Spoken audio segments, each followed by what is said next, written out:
पहले के जमाने में संस्कार देकर भेजते थे, आजकल अहंकार देकर भेजते हैं।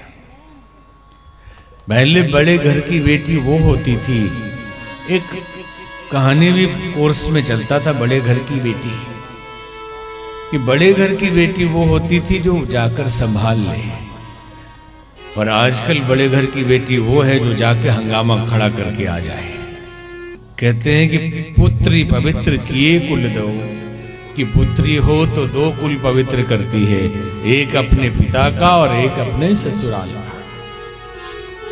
तो संस्कार दे के भेजते थे, आजकल अहंकार दे के भेजते, और इस अहंकार में फोन का बड़ा भारी रोल है, मोबाइल की बड़ी भारी भूमिका है।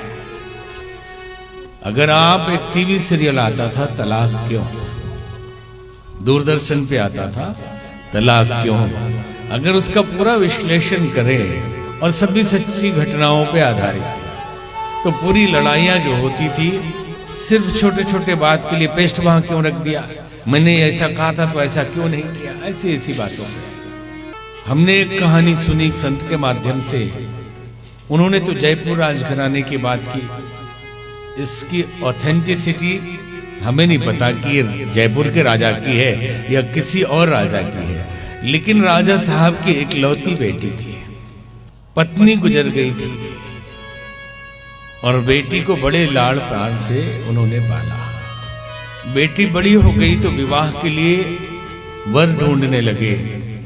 राजघराना था, अपने बराबरी का राजघराना नहीं मिल पा रहा था, तो उन्होंने अपने से थोड़े छोटे राजघराने में विवाह तय कर दिया।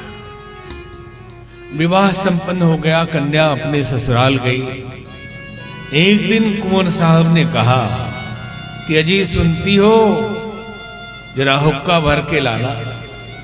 अब वहीं से वो फायर हो गई, छोटे घराने के राजकुमारी, तुम्हारी इतनी मजाल कि मुझे हुक्का भरने के लिए कहो, देख लूंगी, अब मैं जाती हूं, तुम्हारे पास रह ही नहीं सकती, इतना छोटा आदमी, बताइए इसने मुझे कह दिया हुक्का भरने के लिए, मैं अब यहां रहूंगी ही नहीं, ये नौकर चाकर किस लिए है, हुक्का मैं भरूंगी इसका, हमसे छोटे घराने का राजकुमार है, इसको तो विचार करना चाहिए था कुछ। अब रथ मंगाया, वापस लौट गई। जब बिना पति को साथ लिए और बिना निमंत्रण के बेटी घर वापस आ जाए तो कहते हैं कि कोई खतरा है, बुलाया भी नहीं गया है और साथ में पति भी नहीं है, अचानक कैसे आ गई अकेले। अकेले आ गई, आके रोने लगी, कहने लगी पिताश्री आज आपका अपमान हो गया, बहुत घोर अपमान सहकर मैं वहां आई हूं, एक मिनट टिकने के मन नहीं था इसलिए मुझे आना पड़ा, मैं रह नहीं सकती उस आदमी के साथ, इतना नीच आदमी है, इतना घटिया छोटे घराने का राजकुमार। उसकी हिम्मत हो गई, उसने कहा कि हुक्का भर के लाओ। अब पिताजी भी समझ गए कि लगता है संस्कार देने में कोई कमी रह गई है, बिना माँ की बेटी है, संस्कार देने में कोई कमी रह गई, नहीं तो बात तो समझती, क्या ऐसा हो गया हुक्का भरने के लिए कह दिया। तो उन्होंने समझाया, बेटी आप बताओ क्या ऐसा करें जिससे आपका क्रोध शांत हो, क्या ऐसा करें जिससे आपका क्रोध शांत हो। तो बोले उस पूरे देश देशांतर के राजाओं को बुलाइए और उनके सामने इसका अपमान करिए। देश देशांतर के राजा बुलाए गए, सभा प्रारंभ हुई। जैसे ही ये राजकुमार आया, उसने अपने जूते खोले तो जूतों को राजा ने छुपा दिया और सभा में वो राजकुमार भी बैठ गया। सभा चलती रही, झरोखे पर बैठकर ये राजकुमारी इंतजार करती रही कि अब मेरे अहंकार की तृप्ति होगी। छोटे घराने का राजकुमार मुझे हुक्का भरने के लिए कहा था, अभी पता चलेगा मैं कौन हूं। सभा विसर्जित हो गई और अपमानित नहीं किया गया। सभा विसर्जित हो गई, अपमानित नहीं किया गया। सब लोग जाने लगे, ये राजकुमार भी जाने लगा। वो खिड़की से देखती रही कि क्या हो रहा है। उसने देखा कि उसके पिताजी उस कुंवर के जूते ले आए और अपने अंगूछे से साफ करके चरणों में पहना दिया। वो भी समझ गई कि जिसके पिता जिसका जूता साफ करते हो, उसका एक दिन हुक्का भर देने में क्या दिक्कत है। तो ये संस्कार दिया जाता था। अभी तो अहंकार देते हैं, कुछ बात हो जाए तो बेटी घबराना नहीं, फोन कर देना, हम आ जाएंगे। ऐसे ही थोड़े पैसा दिया है, दहेज दे के शादी हुई है, कोई आसान काम थोड़े, खरीदा गया है दूल्हे को, शादी थोड़े हुई, वो तो व्यवसाय हुआ है, खरीद लिया गया। कुछ भी बोले फोन कर देना। और फोन मोबाइल जब से आया, दो घर टूटते देरी नहीं लगते, तुरंत फोन। अपने घर में यदि बहू हो तो प्रॉब्लम है, अपने बहू से सबको प्रॉब्लम है, और बेटी को कोई तकलीफ नहीं होनी चाहिए। संतों के पास पहुंच जाएंगे, बाबा जी एक ताबीज दे दीजिए, दामाद को बांधना है, बस में करना है। अरे आप ध्यान रखिए, आपके बेटे की माँ भी, मतलब जो सास है, वो भी उधर इंतजाम कर रही है आपके लिए, वो भी आपके बेटे के गले में ताबीज बंधवा रही है। तो बहू है तो तकलीफ है, और बेटी है तो बेटी घबराना मत, हम है। अरे तो बहू को बोल दो, बहू घबराना मत, हम है तुम्हारे साथ, तुम भी बेटी जैसी हो, बेटी ही हो, वो उधर की आप इधर की। लेकिन फोन क्या बना है, यही बना है। इन लोगों के घर में बरकत नहीं है, पैसा नहीं, यही से बनाते हैं। इस महंगाई में प्याज भी नहीं मंगाया,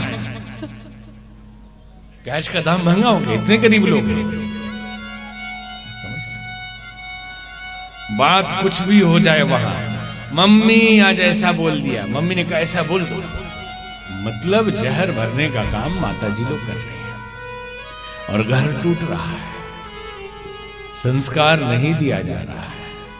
एक घर की सच्ची घटना बताए, हम खुद गए थे इस घर में, 95 की बात है। एक डॉक्टर से शादी हुई थी एक लड़की की, बड़े धार्मिक परिवार की लड़की थी, मिलके भी हम आए थे। लेकिन अचानक हमने देखा गोदी में बच्चा है, और हरिद्वार में वो आई है मिलने, उदास निराश। क्या हो गया? तो हमारा तलाक हो गया। क्यों हो गया? तो ले शादी जब की गई थी तो वो बताया गया था लड़का दारू नहीं पीता है, और एक दिन वो पी के आ गया। तो पी के आ गया तो क्या हमेशा पीता? बोले नहीं, एक ही दिन पी के आया था। और इन्होंने फायरिंग शुरू कर दी कि तुम लोग झूठे हो, तुम्हारे बाप भी झूठे हैं, बोला था कि शादी दारू नहीं पीता है और पी के आए हो। वो माफी मांग रहा है कि एक दिन साथियों ने पिला दिया, अब से नहीं। अब ये बोले कि तेरे बाप भी ऐसे हैं, बस एक झापड़ मारा, एक झापड़ मारा तो फोन किया सीधे मम्मी को, मम्मी बहुत पिटाई हुई है, इसके घर में बंदूक है, जान पे खतरा है। अब मम्मी ने आओ देखा ना था, तुरंत बोला चिंता मत करो, पुलिस लेके आ रहे हैं। बात कुछ नहीं हुई, पुलिस लेके आ गए, पुलिस कस्टडी में लड़की को निकाला, और उन लोगों ने कोशिश की कि छुड़ा ले, लेकिन वो तलाक हो गया। बात घटना क्या घटी थी?